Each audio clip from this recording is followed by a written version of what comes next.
You see this video above is a video of an slot first that I'm going to be playing, complaining about what happened, the level of officiating in the match yesterday, and I'm going to follow it up with a video of Gravenberch also complaining about the level of officiating. So before I play the video proper, there are some context to this, and I'm going to be starting like this.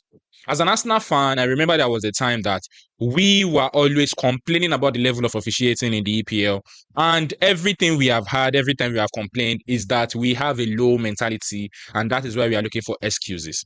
We have seen a situation where Trossard has been given a second yellow card in a very, very big match against Manchester City. For the fact that he did not hear the referee whistles, he was given a quick yellow card, second yellow card for that matter.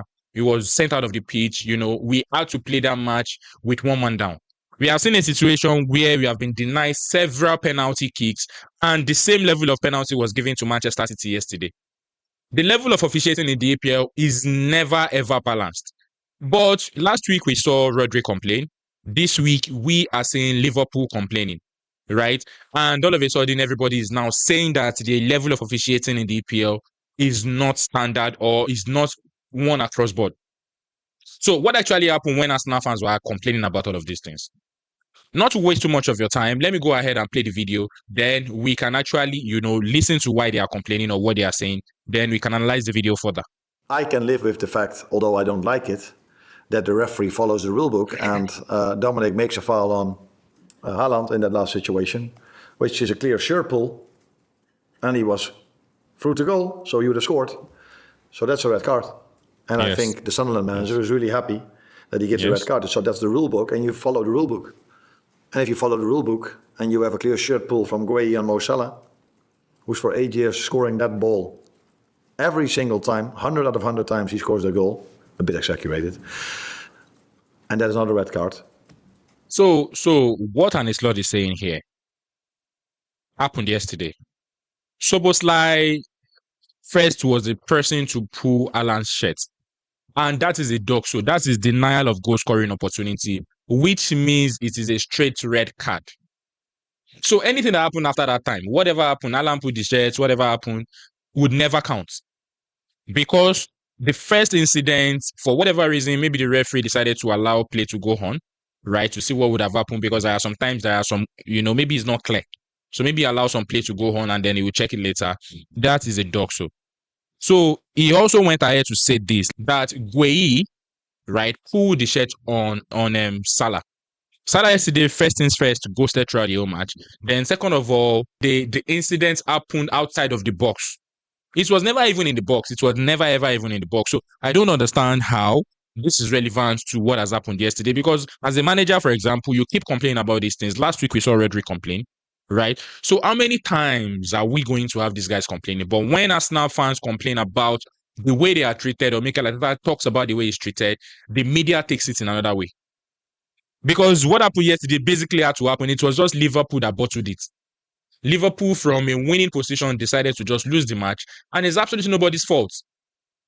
So if you want to actually say that, because he himself has said the referee has the right to, give a red card, but he's not referencing what happened with Salah. That Salah incident is in no way a red at best, even if the referee was quite unprofessional, which many of them are anyways, it would have been a free kick, because it was even outside of the box. So now I'm going to go ahead and play Gravenberch's video, right? So because I don't want to waste too much of your time. And we hear what Gravenberch has to say. We were good in the game, we had a good momentum, the fans were with us, we had the power, and at the end, we conceded the goal. And then, some decisions, it's not always in our favor. You talking about the penalty?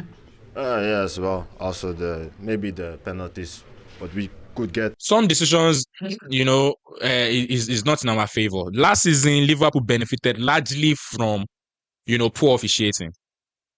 They benefited largely from unnecessary penalties. Salah had too many goals, penalty last season, right? But this season, it is Manchester City's turn, it is Liverpool's turn to have the fair share of bad officiating.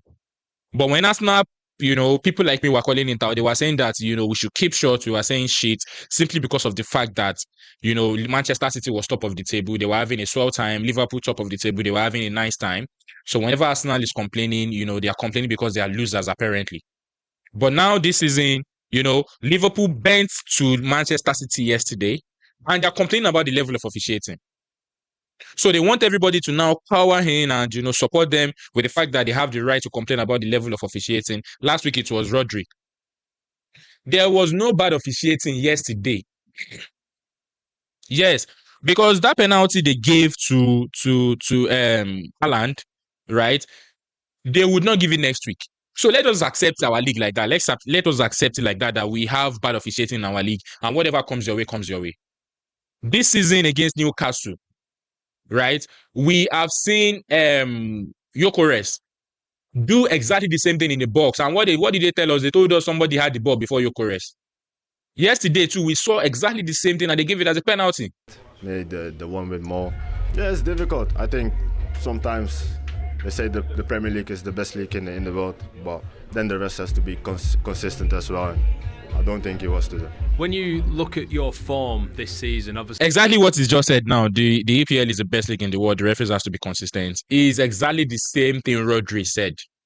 Exactly the same thing Rodri said, and we are, we are never going to be saying the end of this, because next week, because Arsenal is winning the league, the title this season, and he's rattling everybody up. These guys really want to win. They are not finding a way around it. Arsenal is still very much 6 points ahead of all of them. I mean, ahead of Manchester City. They are feeling it already. So the next match that they play and something happens and they're not able to get a win, they will blame the money. They will blame the level of officiating. I am not saying the officiating is good, yes, but these same people are the people that were telling us that, we had a low mentality. Rodri said we had a low mentality, that we cannot. And Liverpool playing Manchester City in such a big match. They were playing fancy football. Fancy football when you should be looking for a win. So this is really, really what I want to talk about in this video. I want to hear your opinion. I'm calling out the BS, the media narratives, how incidents are being treated across board, right? I'm calling it out because we have seen so many crazy things go against us now. But when they go against other clubs, it becomes a topic. But the league itself, that means the officiating itself is not improving. The quality is good, but the officiating is not improving, and it is now affecting everybody. And luckily, Arsenal has found a way around it. We have found a way to live with it. Now it's affecting these people that cannot even do one day with it. So let me hear your opinion. Let me hear your thoughts. Share your opinion and your thoughts. Let's have a conversation around this.